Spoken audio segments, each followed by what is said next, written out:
Hi hello नमस्कार मंडळी. कोथिंबीर निवडत होती आणि ना आता पावसामुळे ना कोथिंबीर पण काही व्यवस्थित येत नाही आहे. भाज्या पण ना आता सगळ्या पावसामुळे ना अशा लवकरच खराब होत आहे. आता बसल्या बसल्या म्हटलं हे काम करावं आणि तुमच्यासोबत बोलावं पण. तर ना थोड्या वेळ आधी जरा टी व्ही पाहत होती आणि मराठी सिरियल चालू होते आपल्या. मराठी सिरियलमध्ये पण आजकाल ना काही बघण्यासारखं राहिलेलं नाही आहे. म्हणजे कुठली पण सिरियल तुम्ही पहा, कुठलंही चॅनल चालू करा, त्याच्यामध्ये तुम्हाला ना म्हणजे त्या घरामध्ये कुटुंबामध्ये दोन स्त्रिया एकमेकींशी भांडताना किंवा एकमेकींच्या काहीतरी कुरापती करतानाच त्या सिरियलमध्ये दाखवल्या जातं. आणि त्याच्यामुळे ना सारखं सारखं तेच ते पाहून पाहून पाहून ना कंटाळा पण येतो. कारण बाहेरच्या जगात पण तेच चित्र पाहतो आपण आणि ते टी व्ही समोर बसलं की ते सिरियलमध्ये सुद्धा तेच चित्र पाहायला मिळतं. म्हणून ना सारखं सारखं तेच पाहून पाहून पाहून कंटाळा येतो. तर आता ह्या दोन स्त्रिया म्हणजे कोण? खरं म्हणजे घराची शांतता ज्या दोन स्त्रियांवर डिपेंड असते अशा दोन स्त्रिया म्हणजे सासू आणि सून. आता सासू आणि सून हा खूपच इंटरेस्टिंग विषय आहे बरं. आणि या विषयावर बोलायचं म्हणजे काय, या विषयावर आपण ग्रंथ सुद्धा लिहू शकतो. एवढं यामध्ये काय म्हणते त्याला म्हणजे एवढ्या गोष्टी या या नात्यामध्ये आहे की एक ग्रंथ लिहू शकतो. तर ते टी व्ही सिरियलमध्ये पण ना सहसा ते सासू सुनाच त्यांचेच वाद किंवा काहीतरी एकमेकांच्या काड्या करताना असं तसंच ते दाखवलं जातं सिरियलमध्ये पण. आणि ना बरेचदा रिअल लाईफमध्ये पण आपण असंच चित्र पाहतो. बरेच ठिकाणी असंच चित्र आहे, अजूनही आहे. कारण ना हे नातं, सासू सुनेचं जे नातं आहे ना, हे म्हणावं तेवढं अजूनही म्हणजे अंडरस्टँडिंग, समजदारी या नात्यामध्ये नाही आहे. पहा तुम्ही बऱ्याच ठिकाणी ना असंच ऐकायला येते, कुठल्या मंदिरात गेल्या, कुठे गार्डनमध्ये गेल्या, 2-3 बाया बसल्या असतील ना सोबत सोबत, तर त्यांची चर्चा ऐका तुम्ही जरा किंवा त्यांचं बोलणं ऐका. तर ते आपल्या म्हणजे घरच्या आपल्या कौटुंबिक गोष्टीबद्दल बोलत असतात. मग त्याच्यामध्ये हा विषय असतोच, बाई माझी सून अशी, बाई माझी सून तशी, किंवा सुना बसल्या असतील तर मग सुनांचा विषय असतो, माझी सासू कामच करत नाही, असंच करत नाही, तसंच करत नाही, तिला असं केलेलं चालत नाही, अशा तशा गोष्टी असतात. आणि हे आहे, अजूनही आहे, या नात्यामध्ये अजूनही या गोष्टी घडतात. तर खरं सांगायचं ना तर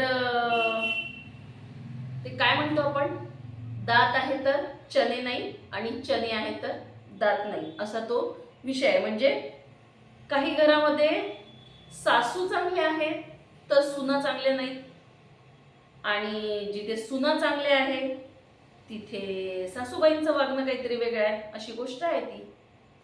तर असो, आता हा म्हणजे काय म्हणतो, वर्षानुवर्ष चालत आलेला हा प्रघात आहे असा.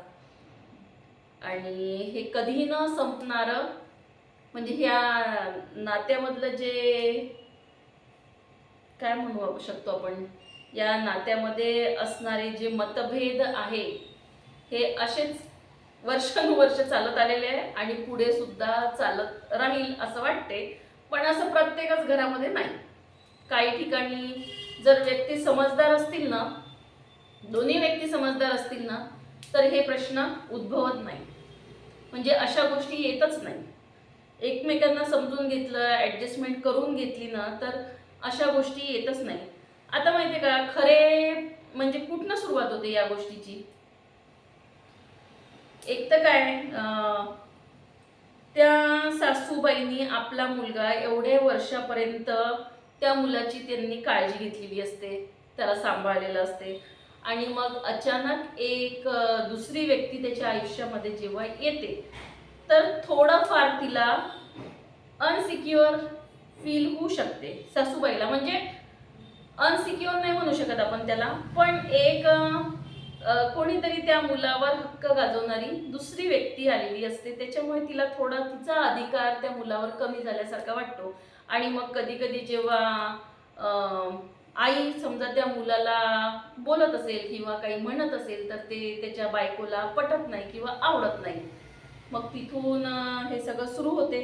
आणि परत खाण्यापिण्याच्या पद्धती, यांच्या घरातल्या पद्धती वेगळ्या असतात, ती मुलगी नवीन घरातून आलेली असते, तिच्या पद्धती काही वेगळ्या असतात.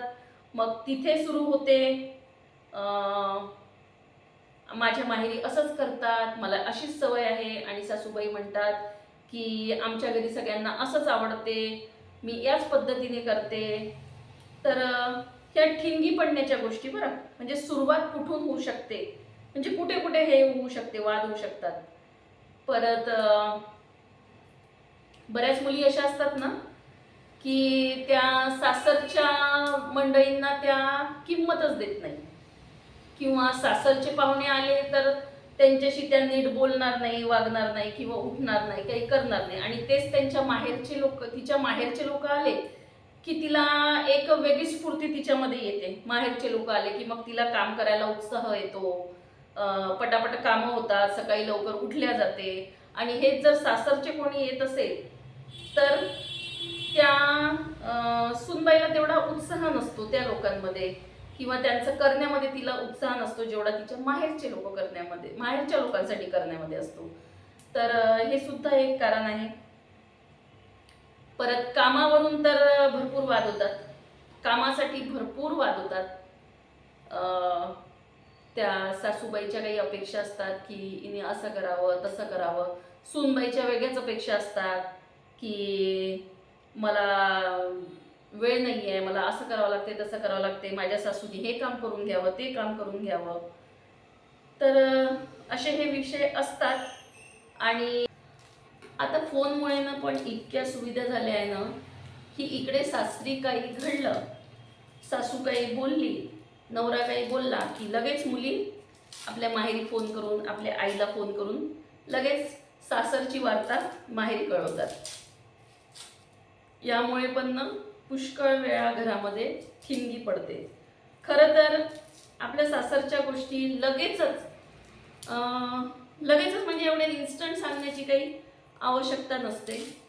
सासूबाईंना पण थोडीशी त्यांची मैत्रीण भेटली सासूबाईला पण एखादी की त्यांना पण असं होऊन जाते की आता मी किती सांगू आणि किती नाही, माझ्या सुनेचं कौतुक किती करू आणि किती नाही, असं सासूबाईला पण होऊन जाते. तर इथे सुद्धा म्हणजे वादाला ह्या गोष्टी पण कारणीभूत ठरतात. परत आता त्यांच्या पद्धती वेगळ्या, दोघी वेगवेगळ्या घरातून आलेल्या, आणि थोडी ॲडजस्टमेंट करताना एकमेकींसोबत थोडं कठीण जाते. ते आपण म्हणतो ना की सासूने पण सुनेला मुलीसारखं वागवलं पाहिजे आणि सुनेने पण सासूला आईचा दर्जा दिला पाहिजे. पण ते म्हणण्यापुरत्या आहे या गोष्टी, खरं पाहिलं तर म्हणण्यापुरतं आहे, पण म्हणजे वास्तविक जीवनामध्ये ह्या गोष्टी काय त्याला कृतीत आणणं खूप कठीण आहे, खूप कठीण आहे ही गोष्ट. पण अशक्य आहे असं नाही आहे, अशक्य आहे असं नाही आहे, हे शक्य सुद्धा आहे. काय हरकत आहे ना, म्हणजे सुनेनी पण तिच्या सासू सासऱ्यांना योग्य तो मान दिला तर काय हरकत आहे. आणि सासू दोन शब्द बोलली तर ऐकून घ्यायला सुद्धा काय हरकत आहे. तुमची आई पण तुम्हाला बोललीच असेल ना कधीतरी, आई आपल्याला बोलतेच ना, मग आपण आईला पण असंच करतो का, किंवा आईचा मग असंच आपण रागराग करतो का, की तिला प्रत्युत्तर देतो का.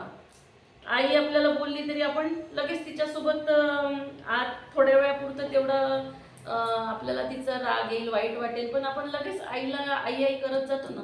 तसं मग आपलं सासूसोबत का नाही होऊ शकत. सासू आपल्याला दोन शब्द बोलली तर ते आपल्याला एवढं का लागतं, एवढा त्याचा आपण का त्रास करून घेतो. ती पण आपली आईच आहे ना, आईच्याच जागी असते ना सासू सासऱ्यांचे बोलणे.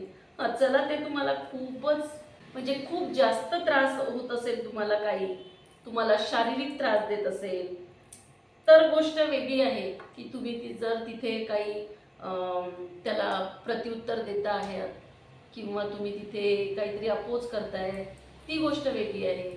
पण अगदी छोट्या छोट्या गोष्टीवरून जर तुम्ही त्यांचा सासू सासऱ्यांचा म्हणजे अपमान करत असाल तर हे कोणीच सहन नाही करू शकत. ही गोष्ट खूप म्हणजे जेव्हा एक सून सासूला किंवा सासऱ्यांना बोलत असेल ना तर हे खूप वेदना देणारं असतं.